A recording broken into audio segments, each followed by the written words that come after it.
Okay, this is colourful language, and some of you will know that in English the expression colourful language means abusive and rude language. I want to assure you I'm not about to insult or be rude to you. I hope not. You will also see on this slide the name Simon Hansen. Simon is a whiz with computers. I know absolutely nothing about them, so Simon is responsible for the PowerPoint. Simon is also my colleague in light touch colour light therapy, but he was first my guinea pig, my first client, if you like, when I had Jan's first light set. When I met Simon, he was in a wheelchair with a whole lot of physical problems because he has multiple sclerosis. 4 years later, with a lot of light and other things as well, good attitude, he plays golf and he has very few physical problems.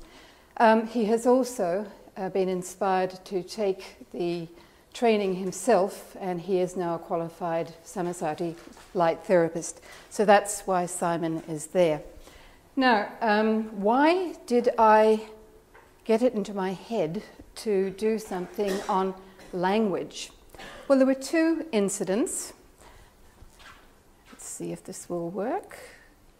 No, that's not what I want. Let's try the other one. You see, I really don't know anything about computers. The first thing was one of my students, a Chinese student, had successfully completed the bridging course that I was teaching and was able to go to the main campus to do his chosen field of study. And he said, "I am so happy. Red flowers are blooming in my heart." And I thought, isn't this poetic? This is wonderful. Red flowers blooming in the heart. The second thing, if we go back to 2002, there was a terrorist bombing in the island of Indonesia. 200 people died and another 200 were seriously injured, maimed. The Indonesian authorities fairly quickly caught the perpetrators, and we had 6 years of trials and appeals. And eventually, the Bali bombers were executed in November last year by firing squad.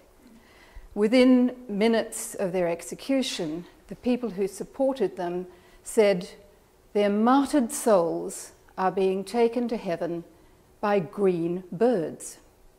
Now I thought, well, if you don't have a plane or an angel, I guess a bird is a good way to get there. But why green? Now, I don't have an answer to that, although I think it's because green is a very significant colour in Islam. It was said to be the Prophet Muhammad's favourite colour. It is also said that when you get to heaven, you will be in green silk garments. But that's, who knows. So having decided that I would talk about colour and language, I thought, well, the first thing to do is to get a definition of what colour is. And as Alexander actually told us yesterday, I discovered that colour doesn't exist. There is no blue in the sky. There is no green in grass. There is no orange in carrots. It's all in here. The perception of colour is what is known as an emergent property. In other words, it doesn't exist by itself, but when other conditions coalesce, come together at the same time, then the perception of colour emerges. So it is a condition, it emerges from lighting conditions, the reflectance from objects, electromagnetic radiation, cone receptors and our retinas, and brain processing. However, most of us, let's say 99.3% of the people on the planet, believe that colour exists, and so we will continue and talk as if it really does.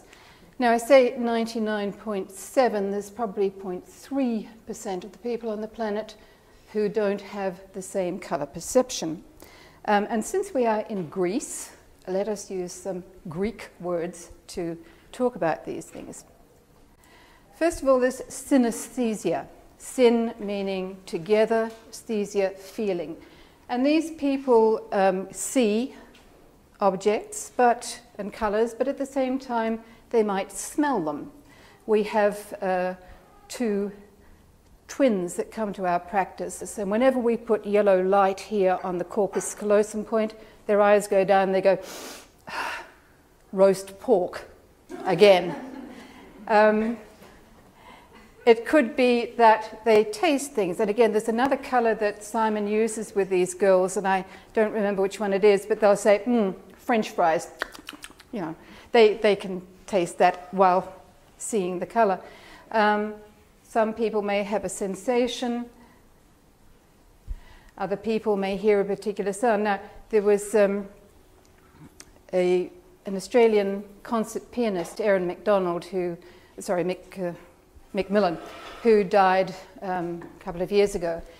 But Aaron particularly liked playing things in the key of D. And somebody said to him, Aaron, why do you transpose everything into D? And he said, I just love how yellow D is.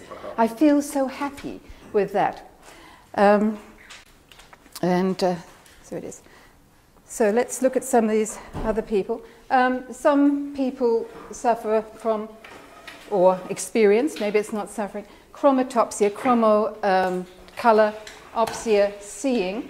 And for these people, the grass may be orange, the sky may be green, and the carrots are blue. Then there are other people who achromatopsia, not, so they don't see colour at all. Now this condition, I don't think, now the doctors here can correct me, but I don't think anyone is born with this. It usually happens from a brain tumour or a blow to the head. And what happens is that these people can no longer perceive colour. They can not only no longer perceive it, but they have no memory of ever having known it. So you can talk about yellow and they go, what's that? I have no idea. The neurologist Oliver Sacks has a particular case in his book, An Anthropologist on Mars, of a prolific painter in Italy who used to do these wonderful big colourful canvases. The man had a blow to the head in a car accident, could no longer see colour. His food became uninteresting. He couldn't find socks that matched. His life's just terrible. In Brian's book, there is a kind of a reverse thing of this. There was a chiropractor, Dr. Dubin, who was treating a Vietnam veteran who had post-traumatic stress disorder. And this man did do artwork, but it was grey, it was sad. You looked at these pictures and, oof, your gut just went, oh.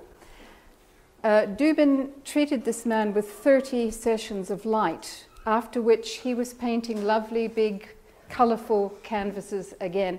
So I was almost tempted to write to Oliver Sacks and said, have you considered light therapy for your patients? And then there's this thing, dyschromatopsia, dichromatopsia, parachromatopsia, dichromatism, daltonism, deuteranopia, or plain old colour blindness. Okay, what are we doing next? All right, we've got all these words, and if you